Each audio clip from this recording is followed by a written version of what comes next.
갤럭시 A50이 나왔다. 그런데 왜 또 해외보다 우리나라는 또 비싸네? 30이어서 50도? 안녕하세요. 테크 유튜브 꿀단지 PD입니다. 삼성의 갤럭시 A50이 6월 14일 47만 3천원에 나왔고요. 저는 사전 예약 구매를 통해서 10% 할인을 받아서 42만 5,700원에 구매했어요. 이미 갤럭시 A60과의 비교 영상을 통해서 A50을 어느 정도는 소개해 드렸는데요. 많은 분들이 직구를 해야 되는 60보다는 국내에서 바로 구매할 수 있는 50에 관심을 많이 가지고 계시더라고요. 그래서 조금 더 자세히 이 녀석 하나만 들여다보겠습니다. 프리미엄 스마트폰보다 중저가형 스마트폰에서 스펙을 확인하는 게 더 중요한데요. 지금 표를 통해서 갤럭시 A50의 스펙이 나오고 있는데 엑시노스 9110 FPU, 즉 스냅드래곤으로 치면 한 660 정도 되는 녀석이고요. 4기가 램에 64기가 저장 공간, 4000mAh 배터리, FHD 해상도의 6.4인치 디스플레이를 탑재했습니다. CPU부터 램, 저장 공간, 배터리, 디스플레이까지 중저가형 모델이라고 생각하면 충분히 괜찮은 수준이라서 이 정도면 잘 나왔다 라는 생각을 할 수가 있는데, 문제는 국내 가격입니다. 이 녀석이 국내에 47만원대 나왔는데 해외에서는 30만원대 한 10만원에서 한 15만원까지 더 저렴하게 판매되고 있어요. 그리고 해외에서는 더 낮은 가격에 6기가 램에 128기가 저장 공간 모델도 판매되고 있는데, 국내에서 뭐 가격은 못 낮추더라도 6기가 램에 128기가 모델까지만 나왔어도 조금 더 좋았을 것 같다는 생각이 듭니다. 먼저 구성품을 짚고 넘어가면 전원 어댑터, 케이스, 케이블, 그 다음에 번들 이어폰이 들어있고 기본 필름도 부착되어 있습니다. 그리고 고속 충전을 지원하는 단말기답게 15W 충전이 가능한 어댑터가 들어있죠. 요즘 스마트폰은 예뻐야 일단 눈길이 간다고 하는데요. 갤럭시 A50은 후면이 제법 잘 빠졌습니다. 지문인식 버튼 자체가 앞으로 가버렸죠. 그래서 굉장히 깔끔하고, 카메라 주변부를 보면 베젤이라고 해야 되나? 카메라의 베젤? 이런 부분이 굉장히 얇게 처리가 되어 있어서 카메라가 상대적으로 작아 보이거든요. 트리플 카메라가 들어갔음에도 굉장히 작은 부분만 차지하고 있어요. 그래서 깔끔하죠. 과거에는 스마트폰에 3.5파이 이어폰 단자가 기본이었기 때문에 체크를 안 했는데, 요즘에는 꼭 체크를 하게 돼요. 이 녀석을 빼는 경우가 많거든요. 다행히 갤럭시 A50은 3.5파이가 들어가 있고 USB-C 타입 단자를 사용합니다. 지금까지 우리나라에 나온 수많은 스마트폰들은 좌측에 볼륨, 우측에 전원키가 있었는데, 최근에는 해외에서 생산된 스마트폰들이 우측에 몰빵하는 경우가 많이 있어요. 이 녀석도 보면 전원 버튼과 볼륨 조절 버튼이 우측에 함께 있습니다. 좌측에는 유심 슬롯이 있는데, 이것을 한번 뽑아보면 듀얼 유심을 장착하거나 아니면 메모리 카드를 끼울 수 있는 구조로 되어 있는데, 국내에서 듀얼 유심을 사용할 수 있는지는 테스트를 아직 안 해봤어요. 전면을 보면 물방울 노치를 적용한 꽉 찬 디스플레이가 인상적인데요. FHD 해상도를 적용하고 6.4인치입니다. 전체적으로 베젤이 얇기 때문에 충분히 보기가 좋은데, 하단 베젤은 조금 두꺼운 편이죠. 즉 상단 베젤과 대칭이 안 맞아요. 그런 부분은 조금 이뻐 보인다는 것을 감쇄시킨다고 해야 되나? 아무튼 좀 그래요. 설정에 들어가 보면 화면 모드가 있어요. 화면 모드에 들어가 보면 색온도를 조절하는 것도 가능하고, 고급 설정에 들어가 보면 RGB를 조절해서 개인의 취향에 맞는 색감을 디스플레이에서 구현할 수가 있어요. 그리고 이 녀석의 무게는 166g이고 두께가 7.7mm인데, 기록상에 되어 있는 이 무게에 비해서는 손에 들고 있으면 좀 묵직해요. 좀 더 무겁게 느껴진다고 해야 되나? 그런 느낌이 있고요. 전체적으로 손에 계속 들고 사용을 해보면 한 손에 들었을 때 그냥 평범한 수준의 그립감을 제공하는데, 손이 좀 작은 편이라면 거북하다고 느낄 수도 있을 정도의 크기입니다. 갤럭시 A50의 성능을 간접적으로 확인하기 위해서 벤치마크 3개를 미리 돌려봤습니다. 안투투는 한 14만 점 정도가 나오고요.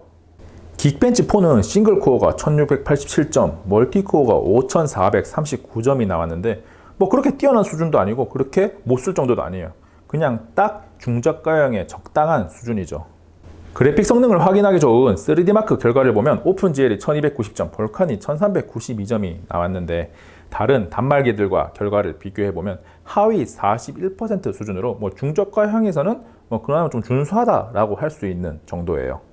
배틀그라운드 모바일을 켰는데요. 화면 설정에 들어가 보면 HDR 고화질의 울트라 설정이 가능하고, 화질을 원활로 낮추면 극한의 FPS도 사용을 할 수가 있습니다.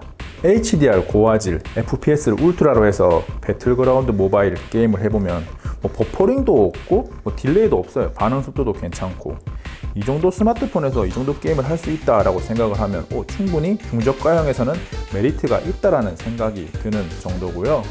물론 고가의 프리미엄 스마트폰, 즉 최고 사양의 스마트폰으로 게임을 하다가 이 녀석으로 같은 설정으로 게임을 했을 때 뭔가 약간의 미세한 차이를 느끼는 분들도 있을 것 같기는 한데, 일반적으로 처음 이 녀석으로 게임을 했다면 그냥 괜찮네 하고 게임을 할 수 있는 수준입니다. 배그 모바일에 이어서 MMORPG 트라도 한번 해보면 굉장히 고사양을 요구하는 게임인데 설정에서 최고 세팅이 가능합니다. 실제로 사냥을 해보면 그래픽 환경이 꽤나 괜찮아요. 이 게임 자체가 그래픽 품질이 상당히 높은 편인데 그 높은 그래픽 품질을 충분히 즐길 수가 있고요. 이 녀석이 중저가형 스마트폰이라는 것을 감안하고 생각해보면 충분히 괜찮다 하는 수준에서 게임을 즐길 수가 있습니다. 한마디로 말해서 게임을 하는데 크게 무리가 없다는 거죠. 이번에는 카메라를 조금 들여다볼게요. 갤럭시 A50은 후면에 트리플 카메라를 장착하고 있는데요. 두 개가 화각을 변화시켜줍니다. 일반각과 광각을 사용할 수가 있고, 나머지 하나는 심도용이라서 라이브 포커스를 촬영할 때 조금 더 디테일한 라이브 포커싱이 가능할 거예요. 카메라에서 아쉬운 점이 기능적인 면에서 하나가 있는데, 설정에 들어가서 동영상 크기 해상도를 보면 FHD밖에 찍을 수가 없어요. FHD 60프레임도 안 되고 4K도 안 되죠. 요즘이 영상 시대임을 감안하면 굉장히 아쉬운 부분입니다. 갤럭시 A50으로 실제 촬영을 해보면 결과물이 꽤나 괜찮아요. 색감의 표현이나 선명도 면에서 이 정도면 그래도 사용하는데 크게 문제가 없다라는 수준으로 볼 수가 있고, 조금 더 확대해서 봐도 선명도가 충분히 준수합니다. 단지 색감 면에서 기존의 갤럭시 스마트폰들이 가지고 있던 쨍한 느낌은 좀 없어요. 뭔가 자연색에 더 가깝다고 해야 되나, 아니면 파스텔톤 느낌이 조금 난다고 해야 되나, 좀 연하게 표현하는 게 있고요. 푸른색보다는 붉은색을 조금 더 표현하는 감도 있습니다. 그리고 카메라 성능을 제대로 보여드리기 위해서 뭔가 밝은 날씨가 아니라 좀 어두운 조명, 아니면 야간에 촬영한 사진을 계속 보여드리고 있는데요. 야간에 촬영한 사진도 이 정도면 충분히 준수하다고 할 수 있는 수준이에요. 일반적으로 스냅용으로 사용하기에는 무리가 없죠. 삼성은 한때 중국평에서 삼성페이를 모두 빼다가 최근에 다시 넣기 시작했는데요. 스마트폰 간편결제 서비스는 있으면 항상 좋은 것이기 때문에 삼성페이가 있다는 것은 분명한 이점입니다. 갤럭시 A50에는 갤럭시 S10과 마찬가지로 전면 디스플레이 내장 지문인식이 들어갔습니다. 방식은 달라요. S10 시리즈가 초음파를 사용했고 이 녀석은 광학식을 사용하기는 했는데 경험적인 면에서 그런 비슷한 경험을 준다는 점에서는 분명히 좋죠. 그런데 갤럭시 S10 5G를 메인폰으로 사용하고 있는 제 입장에서 보면 뭔가 좀 불만스러워요. 이게 익숙해지면 조금 편하긴 한데 꼭 보고 사용을 해야 되거든요. 눈으로 보고 사용을 해야 된다는 점은 분명히 불편한 점이고요. 실제로 위치가 틀려서 뭔가 잠금 화면을 안 풀린 적이 꽤나 많아요. 그리고 지금 계속해서 잠금 화면을 풀었다 열었다를 계속 보여드리고 있는데 반응 속도가 그렇게 빠르지 않습니다. 기존에 후면 지문인식 방식을 사용했던 분들에게는 조금 답답하다고 느낄 수 있는 수준이에요. 기타 요소로 갤럭시 A50은 OS로 안드로이드 파이 9.0을 기반으로 하고 삼성의 원 UI를 사용합니다. 삼성의 갤럭시 A50을 이래저래 살펴봤는데 지금까지 국내 스마트폰 시장에 나온 제품 중에서는 분명히 보급형이라 하기에는 가격이 좀 높고 중저가형 모델 중에서는 잘 나온 스펙임에는 분명합니다. 그래서 갤럭시 A50 제품 자체에 대한 아쉬움보다는 뭔가 가격에 대한 아쉬움이 머릿속에 계속 맴돌거든요. 갤럭시 A30이 30만원대 나왔기 때문에 이 녀석이 40만원대 나오는 건 어쩔 수 없는 선택인데 40만원대에서도 그래도 40만원 초반대까지 가격을 낮췄으면 어땠을까 라는 생각을 혼자서 해봅니다. 삼성의 갤럭시 A50 소개는 여기까지입니다. 안녕. 잠깐 구독과 좋아요, 알림 설정 하셨나요? 빠른 테크 정보와 특이한 실험이 있는 꿀단지 TV를 계속 만나보세요. 이미 눌렀다고요? 감사합니다.